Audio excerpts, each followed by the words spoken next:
What's good, Mind Speakers? I'm back with another video, and of course, if you click this video, you know what's going down. We're getting into another lit or skip, where I take songs that were released this week or recently, and I let you know whether they're lit or whether they're a skip. Now, of course, you know we have a subscriber submission. We're going over one specific Drake record, even though he released two. It's one that I want to talk about a little bit. We're going over Summer Walker's really nasty comments on social media, and that knows. And also, we are gonna go over Megan Thee Stallion's new mixtape, Suga. All right, I listened to that last night, and I have a lot to say about that, the contract. So if you're interested in any of that, keep listening. We get ready to get into this video. Let's go. So our subscriber submission comes from an artist named Harmonique. She sent me her song called Oh Lord. We're gonna listen to it together, and I'm gonna let you know whether it's lit or a skip.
Big soca vibes. It reminds me of me and my friends. We would have pregame to that song in college. That song is absolutely lit. It reminds me of Destra and all that shit that I used to listen to when I was a kid growing up in the LimeWire era, man. You know I love reggae. So shout out to you, Harmonique. The song is great, definitely lit. And right in time for the weather to break out here in New York. So I mean, hey, who knows? It might take off, so good job. Next, let's get into Summer Walker. Because Summer Walker has been, I mean, I can't say the controversy is new, because ever since the social anxiety thing, Summer Walker has been this subject of controversy, and I genuinely am concerned for the soul of Summer Walker, because the last time I've seen somebody just be this talented and under this amount of scrutiny and not be able to understand or best it was Amy Winehouse. There's something very Amy Winehouse about her spirit, but I can't say that's a positive thing because Amy didn't live. So I get scared of that a lot, because I really do like Summer. However, she's under controversy because she decided to go get a new nose. Now, you all can't tell somebody to not go get a new nose. Like, what do you want me to tell the girl? She wanted a nose, she wanted a nose. That's not our business. I like the old nose. I don't like the new nose at all. But she didn't ask our consent when she went to go say, yo, give me the LaToya Jackson. Like, she didn't ask any of us. So what really can we do? We just hope they're not messing around with, you know, I mean, her breathing pattern and the vocals and shit, because you see by Lil' Kim, she's on stage and she can't breathe, and half of it's because they've messed up her nasal passages and all this other shit. So Summer, leave all that alone, because you need that to perform, and at the end of the day, if you can't, that's a death sentence in this business. However, Summer Walker is under criticism for the way she's been handling this coronavirus thing and the way she's been dealing with this panic. And she posted a video, which was a fake video, of what it appeared to be people in China spreading the coronavirus on purpose. And she said, oh, they're nasty. Somebody went in the comments and told Summer Walker, hey, don't spread hate like that because this video's old. And she said, okay, them MF's still nasty. And I have to say this. For all of you that are trying to put a face on coronavirus, news the fuck flash. Everybody that looks like everybody has had coronavirus now. There's not one race that's responsible for coronavirus. So black people, ignorance, stop the shit. I see it, and we're not gonna do it. I'm not playing, we're not doing that for real. Also, Summer, just because you've received hate, it does not give you the right to be hateful to other people. It doesn't give you the right to try to band with the people that hate you and then try to be like, oh, let's hate this other group. It doesn't pay you anything. And also, I don't want to hear about you being afraid of coronavirus when you ain't been afraid of the common cold, the regular flu, measles, mumps, rubella, girl. We ain't never seen you bathe. We've watched you wash your body in a bowl outside and brush your teeth on the sidewalk and wipe your face with your own spit. You ain't sanitary. How about you worry about them little Mucinex commercial germs? Because you're not afraid of those either. You don't have the strongest immune system. Eventually, your white blood cells gonna give out to the regular goddamn cold, let alone coronavirus. You're not that scared. You're not that sanitary girl. I've never seen you and soap ain't never been friends. You and hand sanitizer are friends, but you and soap? Here's the thing. I'm all down for defending social anxiety. I still am down for defending social anxiety. I don't really care as much about Summer Walker as much as I care about social anxiety. We learn about our lives and about how we treat each other through what these celebrities go through in public. But what I will never defend is Summer Walker being intentionally ignorant. She has a platform that people are watching, and that's now gonna affect real lives and people who feel that way about Asian identified people. And that's not fucking cool. This shit is starting to remind me of 9/11, where anybody who looked Middle Eastern was in danger. And I'm not gonna have that done by Summer Walker's platform because she's mad that people are upset about her nose. You did that. That's your fault. You did that. You got the fucking nose. You did that. Live with it. People don't like it. So take the mask off because no germs are getting in and out of that shit anyway. Okay? It's closed for shop. The nose is done. You'll be breathing through your mouth in your live performances forever, and that's it. I still like playing games, but if you're gonna make me try to tell jokes and I'm gonna have to call it playing games, I will. I will call you a Jackson. Don't be disgusting. You have to rise above ignorance. But that's what she gets, because she got dragged anyway. Because what she learned on this day is that people don't like you. So even then, they just called the girl xenophobic and they just dragged her. And I get it, the negativity is so loud that you feel like this negativity, it doesn't matter. Like, oh, they're gonna hate everything I do. Yeah, they will. But they don't have to hate it like that, and they don't have to be right. Now you prove them right. Now you got something to listen to. Don't be an asshole just because people are assholes to you. Now, I give you a pass now for you to learn. But if you do some shit like that again, it's over for you, baby. And I mean that, for real. I don't tolerate ignorance in any form, for anyone, and neither should you. So Summer Walker, this behavior lately is a fucking skip. The music will always be lit, but I'm only gonna allow skip behavior for so long before I stop listening to the music. Because we got new girls coming up every day. Isla just dropped a cute little mixtape on your head, and she a little ginger girl, and like, I will go straight to the cinnamon. R&B does not belong to you. It does not. You have like a few projects. You better be better than that, because you're gonna piss people off. The wrong people. People who supported you. Cut the shit. So now we gotta talk about Drake's new singles. The biggest one I wanna talk about is When to Say When. That's the one that he got caught looking over his shoulder, looking scared as fuck at Marcy Projects, and then he put in the video like, nah, I dapped them. Nah, nigga, you were scared, because you shouldn't have been there. But anyway, Drake released 2 new singles, and they were on YouTube and SoundCloud. Now, I don't know why he's doing this. I think there's gotta be a few reasons why he's doing that. Either he's intentionally in business with SoundCloud, or he feels a way about SoundCloud being the means to get a hold of new artists. Now we're so hinged on Tidal and Apple Music and Spotify that almost the SoundCloud generation is like extinct. It's like it doesn't play a factor anymore, at least to me. I don't know if the kids are still on SoundCloud or what they're listening to, but it's very hard to break via SoundCloud now. Now you gotta put your shit through the real channels to even get it to break. And so Drake reviving SoundCloud, although I could maybe say that Drake is doing this at a good measure, me, the person, says it's something to do with business. I think that Drake is basically saying a big fuck you to Apple Music, also fuck you to Hove and Tidal, and he doesn't want anybody to have a piece of the pie, so he's purposefully driving his traffic to a neutral party just because he doesn't need the money. He doesn't need the fast money. Although the albums are still gonna go on Apple Music and Spotify and everywhere anyway, unless he's negotiating a Spotify only deal or whatever he's doing, I don't know. But either way, this is some form of a fuck you. Also, it samples song Cry by Jay-Z. Now, if he couldn't get that cleared, that's because Hove said no, so that's kind of like, what's going on? But also, if he decided to put that out and didn't even ask Hove, that's also weird. I don't know, something odd is going on with that, because Drake just throwing these shits out on SoundCloud, and that's weird to me. It's a little weird. But anyway, the biggest controversy is that Drake said, baby mama fluke, but I love her for who she is. That's the line that everybody's hinged on. So much that I haven't even really gotten a chance to really get through and unpack these two, which I will do that once I sit with them a little more. Also with Chilombo, because we ain't discussing Chilombo today, because Janae get into too much. However, Drake, leave that lady alone. Like, I get it. I totally get it. Listen, I'm not making fun of that lady's looks. I don't want to do that. Y'all keep doing that. That's not funny. Like, she didn't do nothing besides get her a piece. Drake ain't get with her because of her face. He knew what it was giving. And I get it. On March 14th, he's like, they only met twice. Guess what? It only takes once. Like, I don't know what to tell you. He's being such a brat about the way life works. News just came out that he was dating Takara and Melissa Ford at the same time. Drake has been with the best that the world has to offer. He's lived to kiss and can't tell any of what he's been through. Okay, it's legendary. But somehow still, he managed to impregnate Gonzo from Sesame Street. And it pisses him off because he's able to buy his way out of everything besides biology. I'm sure he offered her all of the bags to not have this baby, and I'm sure she don't give a fuck. However, Drake, Adonis is here now. He's here now, and you can't keep gunning this woman. I'm upset. Before we knew that Adonis was here, well, before the news was official, because a lot of us knew Drake had a kid and we knew what was going on. Like, that was news, and the news went away, so it was paid for it to go away. But I'm upset was like, can't go 50-50 with no hoe. I'ma always choose the money over sex, and you're gunning these constant diss tracks to your son's mother. One day, he will hear that, and he will have to answer for it. If you are gonna leave your kid in the hands of this woman, and she's gonna be raising him, and even though you're sending money, that's not enough. Money don't raise your kids. If she's unhappy with you, if like all this, you can't. You have to have a good relationship with the mother of your kids. And I don't think people really take that seriously enough.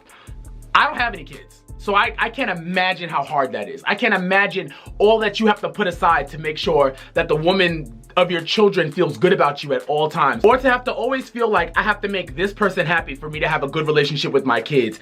I understand a lot of guys feel that way, and I don't know how that feels. It's probably terrible. However, don't disrespect her like that. Like, his friends one day will be like, what the fuck is this? These diss tracks, no more. Do not gun her no more. I get it, I get it, I totally get it. But Drake, you are being a brat.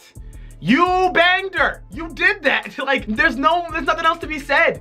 You had a baby. You're not the first person to have a baby by somebody you didn't want to have a baby by. Boo-hoo. But on the other hand, Drake talking that shit.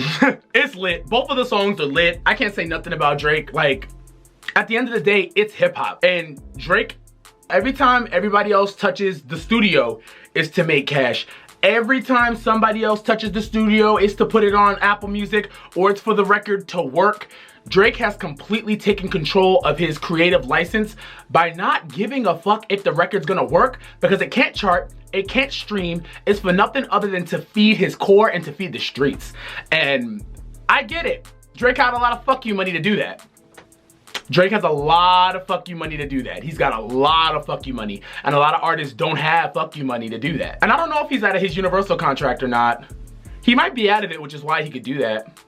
But all I'm saying is, I wish more artists would do that. Like, not everything needs to be a big market project that needs all of this pomp and circumstance. He just took a camera down to the projects and was like, can we film this before I get shot? I'm into it. Good job, Drake. Last but not least, of course, you already know what we came here to discuss. We got Megan Thee Stallion drama and news and a project. When I originally came in here and thought I was gonna have to discuss Megan Thee Stallion, I thought I was only gonna be discussing the contract. However, no, now we have to discuss an entire project named Suga. Because, all right, let's start here. This week, Meg came out and said basically that she was going to try to release music, but there would be no new music released because she had a contract signed with this label named 1501, who was basically stopping her and blocking because, you know, all this other stuff. She tried to go through Roc Nation. 1501 said, no, you can't make any music or whatever. Before we get into that, I just want to go over the contract with real quick, because Complex got a hold of the whole contract and I took some screenshots so that way we can read exactly what was going on here. It says here, Complex obtained an original copy of Megan Thee Stallion's original contract with 1501. Carl Crawford came out and said that Megan owns part of her masters, but the contract she signed says that she doesn't own any of them. Hereby is the owner from inception of each master recording. To the extent that the artist may be found to be the owner or author of any master recording, artist hereby irrevocably assigns to company of all artist rights in such master recording. So here's what the master recording is. The master recording is not saying I own what was recorded, it's I own the file. So this file that's being passed around is mine.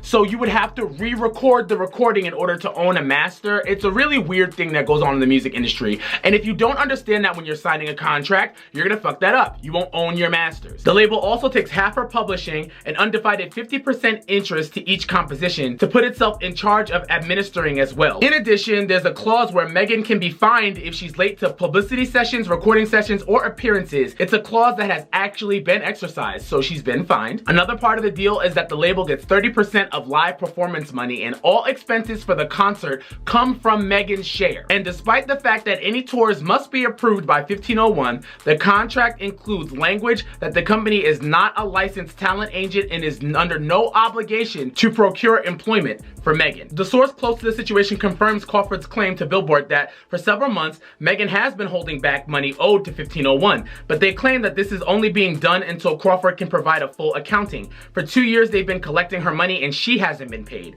They're not paying her or submitting statements to her. So basically what I'm trying to tell you is, all of y'all that are judging Meg for signing a bad contract, if you don't understand the music business, you're gonna sign a bad contract. You don't understand what masters are. You know, basically what I've heard, and everybody's heard a lot of things, is that she signed the contract and they gave her a $10,000 advance. I have things on both sides. To my artists, stop giving away a piece of your pie and then thinking you're gonna make it back later. I know that's hard, but hungry artists will do things. And when someone puts a contract in your face, you might do things. I understand, but like, you might not get to Meg Thee Stallion level to be able to do this. Malibu Mitch just went through this and now she's got no deal. Like, the Atlantic deal is done. It shouldn't have happened, but you know what I mean? Like, you just, I understand, but you can't get to a point where you're that desperate. You have to learn the music business, and all lawyers are not created equal. You can have a lawyer, but if you're not in a major city, maybe where like entertainment lawyers are a big deal, you might mess that up. I just have a lot of lenience towards Meg on this. And for the business side, y'all are gonna stop trying to tell us that this was a good deal. Call Crawford 1501. Stop trying to convince me that this deal was nothing other than bullshit. It is bull to the shit, shit to the bull. This is a terrible deal. This is predatory business. We know that, Meg knows that, and you know that. And I'm also gonna say that I think that Cardi B's realized that her splits with Atlantic are not that poppin', and that's why the music isn't coming out. That's how I feel. I feel like she wants to renegotiate because she's worth way more money now than when she signed, and now the splits look fucked up, and the label's looking back at her and saying, but nah, we're the reason why you got this poppin' because we put the money into you. And once you allow somebody to do that, they can make that claim. Are you gonna bet on yourself or are you gonna bet on them? What are you gonna do? And that is difficult. It's just a very fucked up situation because now everybody feels like they are entitled to a piece of the large pie. A lot of people put in a lot of money behind artists that never happened. You guys probably didn't hear about it, but if you remember Diddy, when he was putting together Danity Kane, he knew that Dawn Richard was a star, but she had signed to the same problem back home in New Orleans that Meg was doing. Diddy had to buy her out of her contract to get her into Danity Kane, and she did dirty money as a favor because Puff bought her out of a bad contract. If Puff would have just left her aside and said, I don't care, and didn't pay the money to get her out of the contract, she would have just been there and she would have never happened. Or maybe she would have, but not the Danity Kane way, not the Diddy Dirty Money way. You know what I mean? So I just really fear for artists. But all I have to say is, if y'all are thinking that we're just gonna stop corporate greed, like if greed is just gonna stop, like if people are just gonna be like, you're right, I'm gonna stop taking advantage of other people for money, you've lost your mind. You have lost your mind. That is never gonna happen. People are never gonna stop being greedy. Artists have to get smarter. I'm not blaming Meg, but I am imploring other artists and younger artists and more people to learn from this situation so we can stop hearing about this. People are predatory on artists because they know how hungry you are to become something. And people with money wanna flip money through you and take your money. They want to flip your talents. A lot of times the people with money are not talented. They don't have potential, but you got to have money to make it. They're not always good people, and it's not always good business, and you can't trust them. You just can't. So I just feel bad. So she's been granted a temporary restraining order for her to be able to release this music, and now we have Suga. Now, all this was great publicity for Suga. There's no bigger publicity stunt than this. It is not a stunt in the traditional sense, but it's gotten people talking, and it's gotten people saying, well, what's the big deal about this? So she puts out another mixtape last night called Suga. And here's my thing. This mixtape thing, I don't really know why we keep going mixtapes. I don't really know what's gonna be the difference between a Megan mixtape and an album, besides to what I said was, is it gonna be the money spent on it? But now I'm like, who's spending it? 1501? If you renegotiate your splits, how do I know that they're gonna spend as much money on you that they used to? I don't really know. She's probably gotta dead the deal altogether and get a whole new deal, so that way the new label would feel comfortable spending the money on her and with their new contract. I don't necessarily know if she needs to do album business with 1501. And that's why we keep keep getting these mixtapes. She don't want to do album business with them people, and I'm not fucking mad at it. Mixtape your way out of that deal, girl. Keep giving us 99999. But now let's talk about Suga, because Suga is motherfucking good. I listened to it last night. I only gave it one run through. I'm not gonna give you like a bar breakdown, but what I can say is the only two songs I did not add to my immediate I need to listen to this shit right now are Savage and Crying in the Car. Those are the only two songs I did not add. Here's the thing about Meg. I think that in rap, and in most of the rap that goes on right now, not even, because I think it's almost like a New York thing. You gotta change your pocket on the beat. It's like a new beat, and it's like, okay, Nicki does this all the time. First verse gets this pocket, second verse gets this pocket, and then you're like, no, why did you change if you don't like it? Like what people did with Yikes, when she switched from that pocket to this pocket. But my thing is, I like the change. I think it's necessary, but Meg and DaBaby and other rappers from the South, they don't do that. Meg finds that one pocket in that beat and she just rides it. It's like a massage. She's just like, she's knuckling down that spot until you love it. And she's got the perfect cadence, the perfect syllables, the mathematical equation to say what the fuck she wanna say, but in that one pocket. It is good. It's like, oh, she gonna keep going. Oh. But there's a song in particular called Ain't Equal, and it's the first one. Now, I think Reeler opened up Fever, which Reeler was exactly who we needed to know. One thing about Meg is she's really good at is showing you who exactly the fuck she is. This album is once again a testament to what you're gonna get when you walk inside the Meg Thee Stallion store. Like, you know what you're gonna get. You know who she is. She ain't playing no games. She ain't, like, you know, like, it is what it is. Like, Meg is real as hell. And you can tell because this music reflects the person we've been watching. She is 1,000. She keeps it a stat. And she opens it up like, yo, I lost my mama and my granny in the same year. Like, she's letting you know exactly where she is. But one of the lines I really like, and she's telling you in Ain't Equal exactly what she needs to say. Like, before she gets into the, yeah, we use the niggas and all that other shit she does, that's amazing. She gets you right here and says, bitch, I've been popping, doing numbers, been lit. And since a nigga think he made me, then do it again. Do it again. Tell him do it again. If you think you made Meg, make another Meg. Go ahead. Go ahead. There's plenty of girls in Houston, go ahead. And on verse 3, another bitch shining ain't gonna dim my light. Another bitch beef ain't gonna make me fight. I ain't never been a fan of competitive shit cause I'm still a winner up against whoever it is. Hoes showing fake love when they really hate to see it. Niggas trying to get some fame off my name, that's a shame. When I started making money, that's when everybody changed. Yo, if you wanna know exactly what Meg adds, she puts it in the music. And another song, she was like, oh, I'm a rapper, not a model. Like for real, like, don't treat me like, oh, like this, like I'm this thought. Like, Meg is like, if I wanna trade niggas, I can do that cause I'm a rapper. Like, y'all ain't gonna treat me like Ari. Ari can do her thing and I'm doing my thing though. You gonna have to treat me the way you treat rappers. I can do whatever the fuck I want cause I'm the baddest bitch. I love Megan Thee Stallion. This whole situation somehow has just made me love Meg even more. And like, even I didn't think I could love Meg more, but there is no other way that she could have handled this situation other than what she handled it. Okay, if you want to say she was dumb when she signed the contract.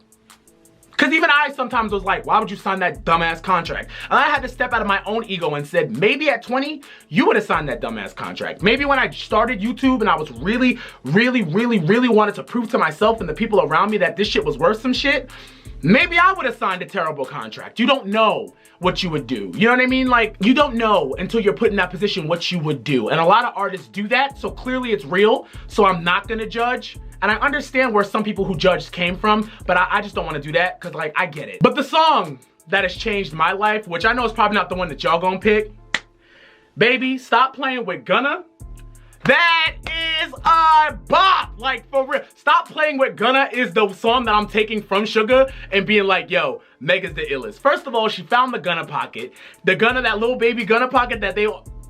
You bitches is weird, I don't wanna hang. The way he be talking, I know when he lame. Look at my watch, look at my ring. You know how I'm coming? Bitch, stop playing. Woo, damn, hey, ha, like, hey. That song is hard. Like, I can't. You know what, Meg? The song with Kalani is good. It's LA as hell. I love Meg. Meg has her place, man, in hip hop. She's a staple. And it's because of the way she carries herself. There are just so many reasons why Meg is where she is and why we're gonna keep coming back. Like, I know the business is fucked up and we might keep getting these little blips here and there. And when that contract is over, I know we'll get the album. The album, because I think this album versus mixtape verbiage is only for the streets. I don't think it holds up in court. I think they're just projects. You owe 6 projects, you get 6 projects and that's it. Whether you call it an album or a mixtape, doesn't matter. Nobody cares. Like I said, man, like the business and all that shit, we do have to iron that out as artists. We have to get better. But one thing nobody can take from us is our art. And you can't tell me that Meg ain't shit besides just like this organic force. Like, she's not trying, I don't think she's trying that hard to be anything other than Meg. And she's navigating just by being just that bitch. Like, for real. She's that girl. And I don't know what anybody can do about that. If you don't like it, I'm sorry, but Meg is really that girl. She's really that girl. I'm in love with Suga. I am. So it's like, as long as the music is good, y'all can call her stupid all you want, but she ain't dumb if she making projects like that. Because let me tell you something, a lot of the people who are out and popping are only out and popping because they signed bad deals. A lot of people took the Rumpelstiltskin ass deal to get on, and that's why they don't stay on. Or they end up broke. That happens more often than not. And they're the people that you're standing right now. Meg just caught it before the first album. Most people don't realize until album 2, 3, or until the money really rolls in that they ain't got none. Because I said again, I believe that's what's happening with Cardi B. So y'all let me know how you feel about Suga, how you feel about the Drake record and Sophie, how you feel about Summer Walker being ignorant as hell, and how you feel about our subscriber submission. I'll be in the comments as usual. And if you like this video, don't forget to like and subscribe. If not, suck a dick, and I'll be seeing you guys later. Deuce.